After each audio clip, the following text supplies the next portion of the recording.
Franchement, la fédération algérienne, je la comprends pas, les gars. Lucas Zidane, franchement, à la limite, vas-y, pourquoi pas, on peut comprendre, c'est un poste compliqué actuellement en Algérie, t'as du mal à trouver un successeur à Mbolé, on en a déjà parlé, vas-y, allez, pourquoi pas. Maxime Lopez, ça commence déjà à devenir un petit peu bizarre. Tu te demandes vraiment pourquoi faire. Mais là, Ethan Mbappé, le faux Mbappé, les gars. Un joueur qui a encore rien prouvé à part qu'il était le frère d'un joueur du Real Madrid. Le mec a rien prouvé du tout, les gars. Il a rien prouvé dans sa carrière pour l'instant. Son seul palmarès, c'est clairement que c'est le frère de Kylian, tout simplement, les gars. C'est là où je vous dis c'est une dinguerie. C'est là où je vous dis j'ai vraiment du mal à comprendre, les frères. Si à la limite, comme pour le cas de Maxime Lopez, si à la limite, tu manques vraiment de joueurs, c'est vraiment la haine, t'as vraiment aucun joueur, mais avec la qualité que t'as, avec la qualité qui est actuellement dans cette équipe d'Algérie, dans ce milieu de terrain, dans ce secteur-là, pourquoi faire? Pourquoi faire? T'as des joueurs comme Mazza, des joueurs comme Shaibi, des joueurs comme Boudaoui, Benasser, même si c'est un petit peu vieillissant. Franchement, je comprends pas du tout cette démarche, surtout que là, ce qui est le plus choquant, ce qui me surprend le plus, c'est même pas comme si c'était Ethan Mbappé qui a rendu public son envie de jouer pour l'Algérie. C'est même pas comme si c'est Ethan Mbappé qui a dit de lui-même, qui a voulu un petit peu faire comme Maxime Lopez a fait, en disant, ouais, voilà, si l'Algérie m'appelle, je serai présent, si l'Algérie m'appelle, je... C'est l'inverse. C'est là où ça me choque le plus, c'est complètement l'inverse, les gars. C'est la fédération algérienne qui, là, actuellement, est en train d'approcher Ethan Mbappé. Les gars, s'il vous plaît, respectez un petit peu cette sélection, respectez un petit peu votre pays. Vous êtes l'une des plus grandes nations africaines. 2 cannes à votre actif. Vous avez des joueurs emblématiques, historiques dans cette équipe d'Algérie. Et vous allez demander à un petit gamin comme Ethan Mbappé s'il veut jouer pour l'Algérie ou pas.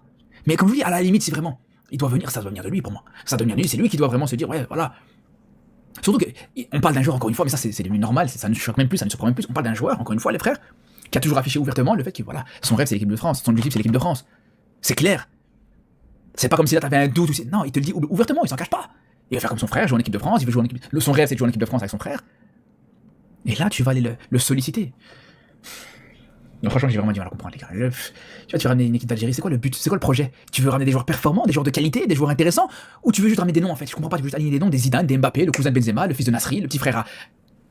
Pourquoi faire? Pourquoi faire tout ça, les gars?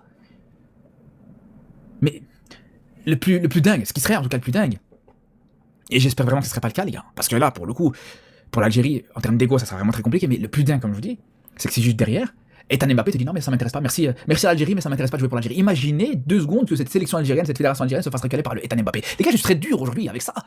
Mais c'est une réalité, les frères, au bout d'un moment. Imaginez 2 secondes, tu te fais recaler par le faux Mbappé. Vous vous rendez compte en termes d'image ce que ça va être juste derrière?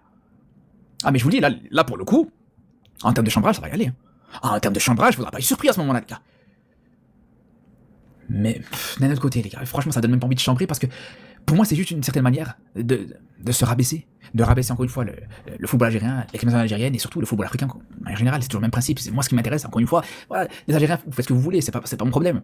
Mais encore une fois, c'est l'image qu'on renvoie du continent africain et du football africain. Est-ce qu'on a besoin de ça? Est-ce qu'aujourd'hui, voilà, on doit aller courir après des faux joueurs, des joueurs qui ont juste un nom mais qui ont pas forcément qui ont rien prouvé encore dans leur carrière?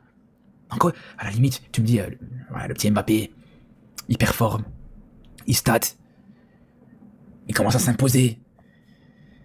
Je me dis pourquoi pas? Allez, ça peut se tenter, voilà, tu peux tenter quelque chose là-dessus. Mais là, c'est même pas le cas. Encore une fois, les frères, c'est absolument pas le cas, les frères.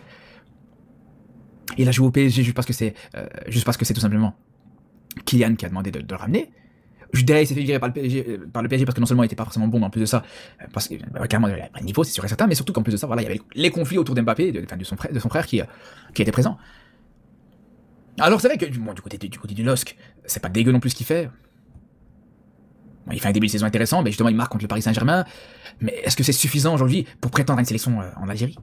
Surtout dans ce contexte actuel, pour moi vraiment, les joueurs qui doivent être convoqués là actuellement, c'est des joueurs qui doivent le mériter. Parce que là, pour moi, jouer pour une grande nation africaine comme l'Algérie, le Sénégal, la Côte d'Ivoire, le Cameroun, ou le Maroc par exemple, faut le mériter. C'est une chance. C'est une chance parce qu'actuellement, voilà, pour n'importe quel joueur, tu vas connaître une saison, pour n'importe quel joueur africain, tu vas connaître une saison. Cannes Coupe du Monde, une saison exceptionnelle. Et là, tu vas essayer de démarcher un joueur avec 2 buts, cette saison, 0 passe D. À quoi ça sert? Quel est le but? À quoi ça va servir? Un joueur qui a joué 5 matchs cette saison? Franchement, j'ai du mal à comprendre. J'ai vraiment du mal à comprendre comme je vous dis, cette démarche, ce principe. J'ai vraiment du mal à comprendre ces motivations de la sélection algérienne, le projet qui est proposé juste derrière, en fait, tout simplement. Et c'est ça le problème de manière générale. Qu'est-ce que ce joueur va apporter à la sélection algérienne? Comment ce joueur va être accueilli? Franchement, vous allez me dire, il n'y a pas de joueur aujourd'hui dans cette équipe d'Algérie, plutôt même dans le championnat algérien, en fait, tout simplement, qui peut apporter plus qu'un Ethan Mbappé, qu'un Maxime Lopez. Et je vous dis encore, Maxime Lopez, ça me choquerait moins, parce que Maxime Lopez a prouvé beaucoup plus dans sa carrière qu'un Ethan Mbappé, en fait, tout simplement. C'est là où, encore une fois, on se rend compte à quel point un coach étranger, c'est vraiment quelque chose qui n'est pas envisageable aujourd'hui en Algérie et en Afrique de manière générale. Aujourd'hui, l'Afrique a besoin de coachs locaux. C'est le genre de choses que Belmadi ne l'aurait jamais fait. Mais vous croyez vraiment que Belmadi aurait été supplié le petit Ethan Mbappé de venir jouer pour l'Algérie? Vous croyez vraiment ça, les gars? Mais jamais de la vie sous Belmadi, c'est quelque chose qui serait arrivé, les frères. Jamais. Jamais de la vie. J'espère encore une fois que ça va pas se faire. Et j'espère vraiment encore une fois que... Je parle de l'Algérie, mais même de manière générale, les gars. Au bout d'un moment, l'Afrique doit avancer. Il faut au bout d'un moment qu'on se respecte. Si on veut que, encore une fois, c'est pour moi le principe de base, si on veut que les autres sélections, les autres nations, les autres continents respectent le football africain, il faut que nous-mêmes on se respecte. Il faut que nous-mêmes on impose le respect. Tu veux venir jouer en Algérie? Fais tes preuves, prouve ce que tu vaux sur le terrain déjà pour commencer. Et c'est toi qui dois venir vers nous plutôt que l'inverse. Pour un joueur binational comme ça, je parle bien sûr. Pour un joueur binational comme ça, voilà, il doit aussi montrer des petits signes. Parce qu'au bout d'un moment, quand tu montres des signes d'un côté, parce que voilà, on parle d'un Mbappé jusqu'à preuve du contraire, il a toujours comme objectif de jouer pour l'équipe de France. Et le pire, c'est que... Mais je suis persuadé, les gars, je suis sûr et certain que jamais, là, actuellement, les frères, il va accepter l'offre de l'Algérie ou la proposition d'Algérie. À 18 ans, vous croyez vraiment que Ethan Mbappé va jouer pour l'Algérie? Le mec, dans sa tête, je suis persuadé qu'il va se dire, ouais, je vais faire une grosse carrière. Et au pire, si je fais pas une grosse carrière, voilà, dans quelques années, mon frère, il aura beaucoup plus d'importance en équipe de France, il ramène encore une Coupe du Monde à l'équipe de France. Je peux vous dire, les frères, il suffira juste un mot et vous allez voir que Ethan Mbappé il va pouvoir jouer en équipe de France. Je suis sûr et certain même. Alors je suis même persuadé. Bref, on va surveiller ça, les gars. On va surveiller ça, bien sûr. On se dit à très vite, les gars. Et à demain d'ailleurs pour ce match Algérie-Zimbabwe, pour le match aussi de barrage avec ce Cameroun-Congo qu'on attend avec impatience, le Nigeria-Gabon. Bref, à demain, les gars, pour cette grosse journée football et surtout d'ici là, les gars. Prenez soin de vous.